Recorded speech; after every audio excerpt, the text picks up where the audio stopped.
अस्सलाम वालेकुम नाज़रीन, मेरे पिछले वीलॉग में आपने बाकू ओल्ड सिटी देखा। आज मैं उसकी दीवार के बाहर मौजूद हूँ और आपको बाहर का एरिया दिखाऊंगा। मेरे बिल्कुल सामने इस वक्त इचारी शहर मेट्रो स्टेशन है। इस मेट्रो स्टेशन के ज़रिए आप ओल्ड सिटी आ सकते हैं और फिलारमोनिया गार्डन भी विज़िट कर सकते हैं। बड़ा ही खूबसूरत ये इलाका है। मैं आपको रिकमेंड करूँगा कि जब भी आप बाकू आएँ, आप कोशिश करें कि आप बाकू ओल्ड सिटी के करीब रहें। चलिए आइए हम फिलारमोनिया गार्डन देखते हैं और आपको ये खूबसूरत जगह भी दिखाते हैं जो कि बाकू ओल्ड सिटी की दीवार के बिल्कुल साथ साथ बनी हुई है। इसके बिल्कुल करीब ही साहिल समंदर भी है। अगर आप बाकू ओल्ड सिटी के करीब होटल लेंगे, बुक करेंगे और यहाँ रहेंगे तो आपके लिए बड़ा आसान हो जाएगा इस सारी जगह को घूमना। और अगर आप कहीं दूर भी रह रहे हैं तो कोई मुश्किल नहीं है। आप मेट्रो स्टेशन से 2 मन्नत का यानी कि 340 रुपये का एक बाकू कार्ड ले लें और उसमें 5 मन्नत टॉप अप करवा लें अगर आप 5 से 7 दिन के लिए बाकू आ रहे हैं। और फिर उसके बाद आप गूगल पे जाके जितनी भी टॉप टूरिस्ट लोकेशंस हैं और उनको देख लें जो आपने विज़िट करनी है और देख लें कि उनके करीब कौन कौन सा मेट्रो स्टेशन है। ये आप गूगल मैप्स पे बआसानी देख सकते हैं कि किस टूरिस्ट लोकेशन के करीब कौन सा मेट्रो स्टेशन है और उसको लिख लें और उसके बाद उस मेट्रो कार्ड के थ्रू, बाकू कार्ड जो आपके पास है उसके थ्रू आप ट्रैवल करेंगे डिफरेंट मेट्रो स्टेशंस पे और इससे आपकी ट्रैवल कॉस्ट बहुत कम हो जाएगी। मैं बाय द वे आपको रिकमेंड करूंगा कि आप 28 मई स्टेशन मेट्रो स्टेशन के करीब तरीन कहीं होटल लें क्योंकि वहाँ से निज़ामी स्ट्रीट भी वॉकिंग डिस्टेंस पे है, वहाँ से बाकू ओल्ड टाउन भी बिल्कुल वॉकिंग डिस्टेंस पे है और साहिल समंदर भी 500 मीटर के फासले पे है। सो आपको ज़्यादा तंगी नहीं होती। आपकी सारी टॉप टूरिस्ट डेस्टिनेशंस जो हैं वो 28 मई स्टेशन के बिल्कुल करीब करीब हैं। मैंने खुद भी 28 मई स्टेशन के करीब ही अपना होटल लिया हुआ था। वहाँ आपको 4 स्टार, 5 स्टार, 2 स्टार सारे ही कैटेगरी के होटल्स अवेलेबल हैं और वहाँ से आप वॉकिंग डिस्टेंस के ऊपर 200 मीटर शायद निज़ामी स्ट्रीट आपको चलना पड़ता है। 200 मीटर के फासले पे निज़ामी स्ट्रीट है। फिर इसी तरह 500 मीटर पे मैंने बताया आपको कि आपको साहिल समंदर है। साहिल समंदर को ये साहिल पार्क भी बोलते हैं, साहिल बागी भी कहते हैं लोकल लैंग्वेज में। और इनके जो साहिल समंदर है वो 1-2 किलोमीटर की लंबी पट्टी है जिसके ऊपर आपके तमाम बड़े शॉपिंग मॉल्स हैं, जिसके अंदर आपका पार्क बुलेवार्ड मॉल भी है, फिर उसके बाद दनीज मॉल भी है और भी बहुत सारे शॉपिंग मॉल्स हैं। कारपेट सेंटर भी उसी पार्क एरिया के अंदर साहिल समंदर के ऊपर ही आपको कारपेट म्यूजियम भी मिलता है और कारपेट म्यूजियम के साथ साथ जो मिनी वीनस इन्होंने बनाया हुआ है बेसिकली वो भी वहीं पे है, उसी जगह पे है। तो मल्टीपल टूरिस्ट लोकेशंस जो हैं वो आपको साहिल समंदर पे ही मिल जाती हैं। और सेकंड जो टॉप टूरिस्ट डेस्टिनेशन है वो ऑब्वियसली ये ओल्ड टाउन और ओल्ड टाउन के करीब ये जो पार्क्स हैं आसपास के ये हैं। यहाँ देखें ये पियानो बजा रहे हैं और सीख रहे हैं पियानो कैसे बजाते हैं और बहुत खूबसूरत जगह है नाजरीन। लोग आराम सुकून से बैठे हुए हैं। आप देखें कपल्स बैठे हुए हैं आपस में बातें कर रहे हैं, कुछ लोग सन बाथ ले रहे हैं क्योंकि बाकू जो है वो एक ओवरऑल अगर आप देखें तो एक ये ठंडा शहर है। जब यहाँ पे सूरज निकलता है तो लोग काफ़ी इंजॉय करते हैं और लोग आउटडोर एक्टिविटीज़ करना पसंद करते हैं। सो आप देखेंगे कि यहाँ पर एक भाई पानी लगा रहे हैं अपनी इसी वजह से ये जगह इतनी वेल मेंटेन्ड है कि यहाँ हर बंदा अपना काम अपने टाइम पे कर रहा है। पाकिस्तान की तरह नहीं है कि पैसे ले रहा है और कर कुछ नहीं रहा। ये गुलाब का फूल देखें, इसकी खूबसूरती देखें।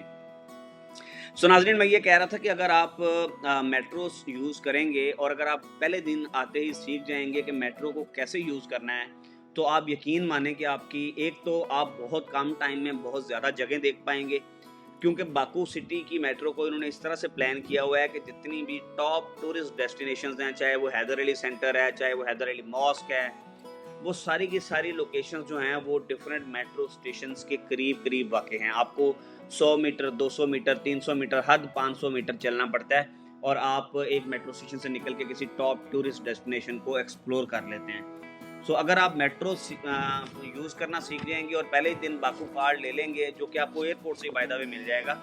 सो और आपने 5 मन्नत में उसका टॉप अप करवा लिया तो आपको 5 to 7 days are more than enough कि आप पूरा बाकू उस पर घूम सकें। अदरवाइज़ आपको टैक्सी यूज़ करनी पड़ेगी। टैक्सी का तो मैं बिल्कुल आपको कहूँगा कि आपने किसी सूरत लोकल टैक्सी नहीं यूज़ करनी, प्राइवेट टैक्सी भी यूज़ नहीं करनी। चाहे वो बोल्ट और ऊबर से हट के भी कोई प्राइवेट टैक्सी वाला हो, आपने उसके साथ भी नहीं बैठना क्योंकि ये फ्रॉडी आपको लूट लेंगे। एयरपोर्ट पे तो ख़ास तौर पे आपने प्राइवेट टैक्सी यूज़ नहीं करनी। आप बोल्ट यूज़ कर सकते हैं, बोल्ट या ऊबर ये 2 एप्लीकेशंस हैं जो आपको पहले से जाने से पहले इंस्टॉल कर लेनी चाहिए। बोल्ट वहाँ सबसे ज़्यादा चलती है, सो बोल्ट की एप्लीकेशन पाकिस्तान में डाउनलोड करके जाएँ, क्योंकि वो आपको OTP मांगता है, कोड, जो कि अगर आप बाहर जाके डाउनलोड करते हैं तो ऑब्वियसली आपकी वहाँ सिम नहीं चल रही होती। अगर आपके पास वहाँ की लोकल सिम नहीं है तो आपके लिए एक बहुत बड़ा प्रॉब्लम बन जाता है, आपके पास इंटरनेट भी नहीं होता।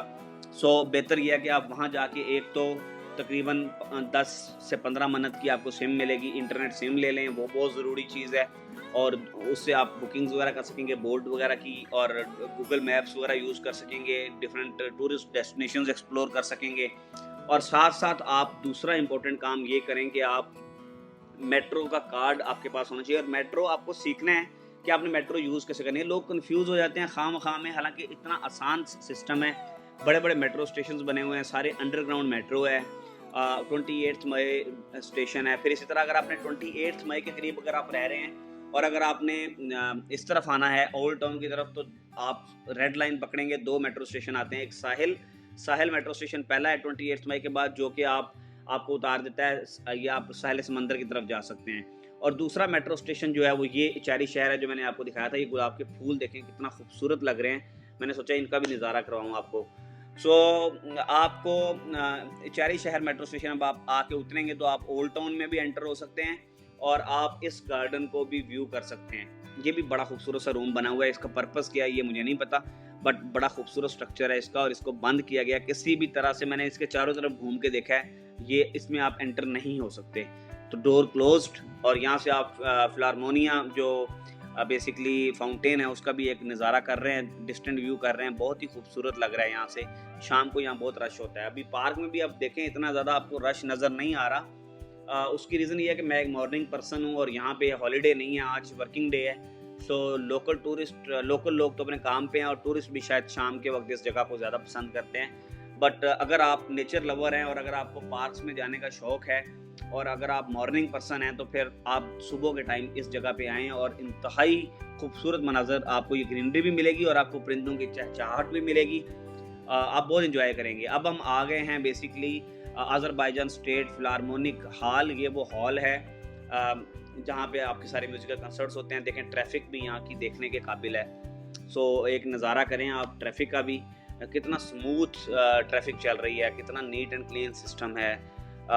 यकीन माने दिल करता है कि पाकिस्तान में भी यही सब कुछ हो। ये देखिए ये कितनी स्मूथली ये गाड़ी जा रही है। और अब आपको हम इसका व्यू करवाते हैं। ये देखें ये जो बेसिकली अज़रबैजान स्टेट फिलारमोनिक हॉल है, ये भी बड़ा खूबसूरत तरीके से बना हुआ है। ऐसे लगता है जैसे आप सेंट पीटर्सबर्ग के किसी पैलेस या मॉस्को के किसी पैलेस में आ गए हैं। यहाँ आपको अज़रबैजान के फ्लैग्स भी नज़र आ रहे हैं और ये एक स्टैचू भी है जो शायद किसी शायर को ट्रिब्यूट पेश करने के लिए यहाँ बनाया गया है। यहाँ पे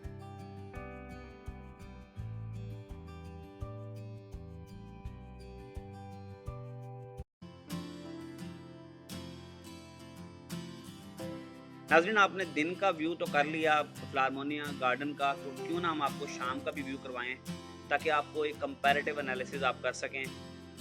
आया आपको यहाँ पे दिन के वक्त आना चाहिए या शाम के वक्त? अगर आप मुझसे पूछें तो मैं कहूँगा कि दिन के वक्त भी आना चाहिए, मॉर्निंग में भी और शाम के वक्त भी, क्योंकि दोनों टाइम्स पे इसका बिल्कुल डिफरेंट व्यू होता है और डिफरेंट इन्वायरमेंट होता है। दिन के वक्त नेचर लवर्स और दिन के वक्त आपकी ग्रीनरी और एक पार्क का ये व्यू दे रहा होता है, और शाम के वक्त पार्क के साथ साथ ये ज़्यादा एक एंटरटेनमेंट लोकेशन बन जाती है, जहाँ पे म्यूज़िकल कंसर्ट्स हो रहे होते हैं, जहाँ पे लाइव म्यूज़िक चल रहा होता है। कैफ़ेज़ हैं अंदर, मल्टीपल कैफ़ेज़ हैं।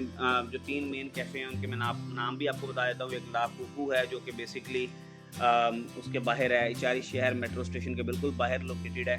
दूसरा लाफंताइन कैफ़े है जिसकी तरफ हम अब जा रहे हैं। ये जो फाउंटेन अभी मैं अब आपको दिखाऊंगा दोबारा, उसके बिल्कुल लेफ़्ट साइड के ऊपर ये लाफंताइन कैफ़े है और फिर उसके बाद क्यूबरनेटर कैफ़े भी है। तो ये 3 कैफ़ेज़ हैं यहाँ पे, लेकिन और भी बहुत सारे कैफ़ेज़ और रेस्टोरेंट्स हैं जो कि ऑब्वियसली शायद मैंने नहीं देखे। ये देखें कितना खूबसूरत नज़ारा है इसका फाउंटेन का। और ये शाम के वक्त जैसे जैसे शाम ढलती जाएगी यहाँ पे लोगों का रश बढ़ता जाएगा। अभी खुशकिस्मती है मेरी कि इतने ज़्यादा लोग नहीं है, तो मैं अच्छी वीडियो बना पा रहा हूँ। आइए अब ऊपर चलते हैं और चल के हम आपको जो अज़रबैजान स्टेट फिलारमोनिक हॉल है उसका एक नाइट इवनिंग व्यू भी करवाते हैं कि शाम के वक्त उसका हुस्न किस तरह का दुबाला हो रहा होता है लाइट्स के साथ। कैसी वो जगह लगती है। ये जगह भी हमने आपको दिन के वक्त दिखाई थी, अब आप शाम के वक्त भी देखें यहाँ लाइट्स ऑन है। बड़ा खूबसूरत तरीके से इसको मेंटेन किया गया है इस जगह को। ये इनकी नेशनल साइट है। 2007 में इसकी रेनोवेशन भी की गई। वैसे ये 1912 में बनाया गया था। ये जो बेसिकली हॉल है, म्यूज़िक हॉल है। यहाँ के प्रेसिडेंट जो है उन्होंने ख़ास तवज्जो दी है इस जगह की रेनोवेशन करने के लिए। 2007 में उन्होंने इसकी इनागुरेशन की थी और आप देखें कि तो सफाई कितनी है। सफाई निस्फ़ ईमान का जो मतलब है वो यहाँ आके आपको नज़र आता है कि और हमें भी बहुत कुछ सीखना चाहिए कि बाहर की कौमों ने किस तरह से अपने आप को एडवांस किया है, किस तरह से अपने आप को ग्रो किया है। हम भी ये चीज़ें पाकिस्तान में कर सकते हैं। हमारे पास भी ऐसी खूबसूरत जगह हैं। शालामार बाग है, लाहौर का किला है, मुल्तान का किला है और बहुत सारी हिस्टोरिकल लोकेशंस है हमारे पास। तो हम भी अपनी हिस्टोरिकल साइट्स को इतना खूबसूरत बना सकते हैं। तो रात का व्यू देखें जी अब आप बाकू स्टेट फिलारमोनिक हॉल का, और लाइट्स के साथ इसका हुस्न दोबाला हो रहा है। हाल तो ये बंद है, ये सिर्फ तभी खुलता है जब यहाँ पे स्टेट इवेंट्स वगैरह हो रहे होते हैं या म्यूज़िकल कंसर्ट्स हो रहे होते हैं या म्यूज़िकल परफॉर्मेंसेज हो रही होती हैं। सो ये था जी आज का बेसिकली इवनिंग व्यू हमने आपको करवाया और हमने आपको दिखाया है कि आप दिन के वक्त आपने इस वीलॉग में देखा कि दिन के वक्त का नज़ारा यहाँ का कैसा है, और फिर आपने शाम का वक्त भी देखा। तो मुझे उम्मीद है कि अब आप जब आएंगे तो आप दिन के वक्त और शाम के वक्त की जो आपकी एक्सपेक्टेशंस हैं वो सेट हो चुकी होंगी। इसको कार्डन ऑफ किया हुआ है इसकी शायद प्रोटेक्शन के लिए। सो ये मेरा आज का वीलॉग था। उम्मीद है आपको मेरी ये वीडियो पसंद आई होगी और मुझे उम्मीद है आपने कुछ सीखा होगा मेरी इस वीलॉग से। जब आप बाकू आएंगे तो आपको हेल्प होगी। Keep liking, keep sharing and keep subscribing.